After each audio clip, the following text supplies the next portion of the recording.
I am about to read Chapter 10, A Colorful Symphony.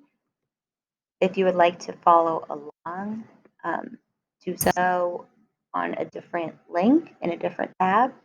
They might skip around a little bit, but um, if you don't, if you think following along is too difficult, just find a comfortable place and just listen. As they ran, tall trees closed in around them and arced gratefully toward the sky.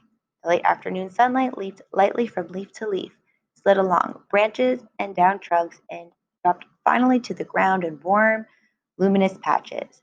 A soft glow filled the air with the kind of light that made everything look sharp and clear and close enough to reach out and touch. Alex raced ahead, laughing and shouting. "I think we're lost," panted the humbug, collapsing into a large berry bush. "Nonsense!" shouted Alec from the high branch on which he sat. "Do you know where we are?" asked Milo. "Certainly," he replied. "We're right here on this very spot. Besides, being lost is never a matter of not knowing where you are. It's a matter of not knowing where you aren't. And I don't care at all where I'm not." This was much too complicated for the bug to figure out, and Milo had just begun repeating it to himself when Alex said, "If you don't believe me, ask the giant." And he pointed to a house tucked neatly between two of the largest trees. Milo and Talk walked up to the door, whose brass nameplate read simply, "The Giant," and knocked. "Good afternoon," said the perfectly ordinary sized man who answered the door. "Are you the giant?" asked Talk. "To be sure," he replied proudly. "I'm the smallest giant in the world. What can I do for you?" "Are we lost?" said Milo. "That's a difficult question," said the giant. "Why don't you go round back and ask the midget?" And he closed the door. They walked to the rear of the house, which looked exactly like the front, and knocked at the door, whose name plate read, "The Midget." "How are you?" inquired the man who looked exactly like the giant. "Are you the midget?" asked Doc. "Unquestionably," he answered. "I'm the tallest midget in the world. May I help you?" "Do you think we're lost?" repeated Milo. "That's a very complicated problem," he said. "Why don't you go around to the side and ask the fat man?" And he too quietly disappeared. The side of the house looked very like the front and back. The door flew open with the very instant they knocked. "How nice of you to come by!" exclaimed the man. "You must be the fat man," said Doc. "The thinnest one in the world," he replied brightly. But if you have any questions, I suggest you try the thin man on the other side of the house." Just as they suspected, the other side of the house looked exactly as the front, the back, and the side, and the door again answered by a man who looked just like the other three. "What a pleasant surprise!" he cried happily. "I haven't had a visitor in as long as I can remember." "How long is that?" asked Milo. "I'm sure I don't know," he replied. "Oh, pardon me, I have to answer the door." "But you just did," said Tuck. "Oh, yes, I'd forgotten." "Are you the fattest thin man in the world?" asked Tuck. "Do you know one that's fatter?" he asked impatiently. "I think you're all the same man," said Milo. "Shh," he cautioned, putting his finger up to his lips and drawing Milo's closer. "Do you want to ruin everything? You see, to tall men, I'm a midget, and to short men, I'm a giant. To the skinny ones, I'm a fat man. To the fat ones, I'm a thin man. That way, I can hold four jobs at once. As you can see, though, I'm neither tall, nor short, nor fat, nor thin. In fact, I'm quite ordinary. But there's so many ordinary men that no one asks their opinion about anything. Now, what is your question?" "Are we lost?" asked Milo. "Mm," said the man, scratching his head. "I haven't had a difficult question in as long as I can remember. Would you mind repeating it? It slipped my mind." Milo asked the question for the fifth time. My, I know one thing for certain. It's much harder to tell whether you are lost than whether you were lost. Or on my occasions, where you're going is exactly where you are. On the other hand, you often find that where you've been is not at all where you should have gone. And since it's much more difficult to find your way back from some place you've never left, I suggest you go there immediately and then decide. If you have any more questions, please ask the giant. And he slammed his door and pulled down the shade. I hope you're satisfied, said Alec when they returned from the house. Do many people live here in the forest? Asked Milo as they trotted along together.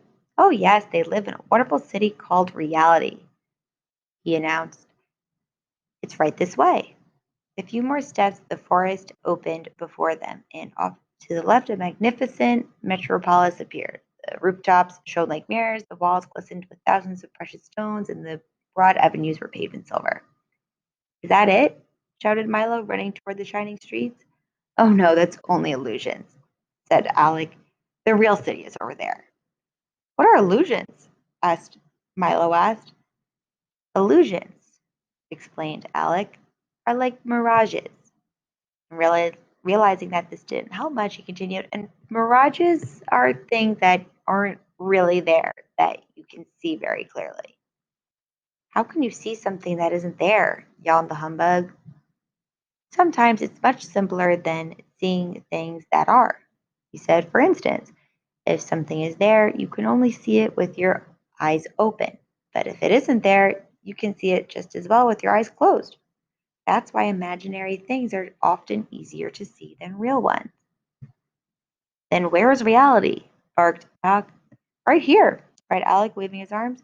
You're standing in the middle of Main Street. They looked around very carefully. Doc sniffed suspiciously, but there was nothing to see at all. It's really a very pleasant city, said Alec. There were great crowds of people rushing along with their heads down, and they all appeared to know exactly where they were going as they darted down around the non existent streets, in and out of the missing buildings. I don't see any city, said Milo. Neither do they, Alec remarked. But it hardly matters, for they don't miss it at all. It must be very difficult to live in a city that you can't see, Milo insisted. Not at all. Once you get used to it, said Alec. But let me tell you how it happened. Many years ago, on this very spot, there was a beautiful city of fine houses, and no one lived here was ever in a hurry. The streets were full of wonderful things to see, and the people would often stop to look at them. Didn't they have any place to go? To be sure, continued Alec, but as you know, the most important reason for going from one place to another is to see what's in between. And they took great pleasure in doing that. And one day someone discovered that if you walked as fast as possible and looked at nothing but your shoes, you would arrive at your destination much more quickly. Soon everyone was doing it. They all rushed down the avenues and hurried along the boulevard, seeing nothing of the wonders and beauties of their city as they went. Milo remembered the many times he'd done the very same thing. No one paid attention to how things looked, and as they moved faster and faster, everything grew uglier and dirtier. And as everything grew uglier and dirtier, they moved faster and faster. And at last, a very strange thing began to happen. Because nobody cared, the city slowly began to disappear. Day by day, the buildings grew fainter and the streets faded away until at last it was entirely invisible. There was nothing to see at all. What did they do? Asked the humbug. Nothing at all, continued Alec. They went right on living here just as they'd always done, in the houses they could no longer see, on the streets which had vanished because nobody noticed a thing. And that's the way they have lived to this very day. Hasn't anyone told them? Asked Milo. It doesn't do any good, Alec said, for they can never see what they're into too much of a hurry to look for. Why don't they live in illusions? Said the humbug. It's much prettier. Many of them do, he answered, walking in the direction of the forest once again. But it's just as bad to live in a place where what you do see isn't there than to live in one where you don't see is. So basically, what he's saying is it's just as bad to live in a place that's not real than it is to live in a real place that you don't really see or appreciate. Perhaps someday you can have one city as easy to see as illusions and as hard to forget as reality, Milo remarked. That will happen only when you bring back rhyme and reason, said Alec. Now let's hurry or we'll miss the evening concert. They followed him quickly up a flight of stairs. In a moment they had left reality and stood in a completely different part of the forest. The sun was dropping down as everyone took their place. Here we are, cried Alec. Isn't it grand sight? There was at least 1,000 musicians ranged in a great arc before them. To the left and right were the violins and cellos, and they saw piccolos, flutes, clarinets, oboes, bassoons, horns, trumpets, trombones, and tubas. At the very back, there were the percussion instruments. On a high podium in front stood the conductor, a tall man with dark, deep-set eyes, a thin mouth, pointed nose, and a long pointed chin. I don't hear any music, said Milo. That's right, said Alec. You don't listen to this concert, you watch it. Now pay attention. As the conductor waved his arms, he molded the air like handfuls of soft clay, and the musicians carefully followed his every direction. What are they playing? Asked Talk. The sunset, of course. They play it every evening, about this time. They do? Said Milo. Naturally.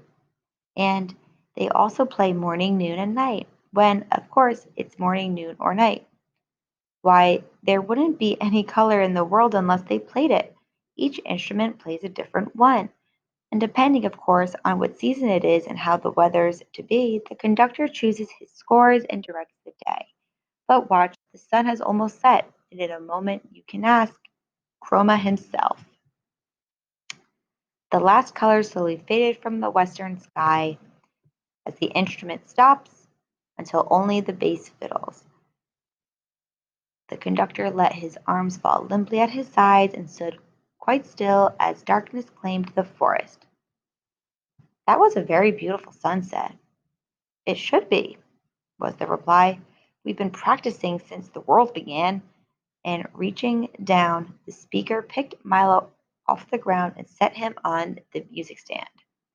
I am Chroma the Great, he continued, conductor of color, maestro of pigment, and director of the entire spectrum. Do you play all day long? Asked Milo. Ah, yes, all day, every day. I rest only at night, and even then they play on. What would happen if you stopped? Asked Milo. See for yourself, roared Chroma, and he raised both hands high over his head. Immediately the instruments that were playing stopped, and at once all color vanished. The world looked like an enormous coloring book that had never been used. Everything appeared in simple black outlines, and it looked as if someone with a set of paints the size of a horse and a brush as wide could stay happily occupied for years. Then Chroma lowered his arms, the instruments began again, and the color returned. You see what a dull place the world would be without color? He said, bowing until his chin almost touched the ground. But what pleasure to lead my violins in a serenade of spring green or hear my trumpets. We play them all. As Chroma spoke, Milo sat with his eyes open, and Alec, Hawk, and the humbug looked on in wonder. Now I really must get some sleep. Chroma yawned. We've had lightning fireworks and parades for the last few nights, and I've had to be up to conduct them. But tonight is sure to be quiet. Then, putting his large hand on Milo's shoulder, he said, Be a good fellow and watch my orchestra till morning, will you? And be sure to wake me up at 5:23 for the sunrise. Good night, good night, good night. With that, he leaped from the podium and in 3 long steps vanished into the forest. That's a good idea, said Talk. making himself comfortable, and Milo, full of thoughts and questions, curled up on the pages of tomorrow's music and eagerly awaited the dawn.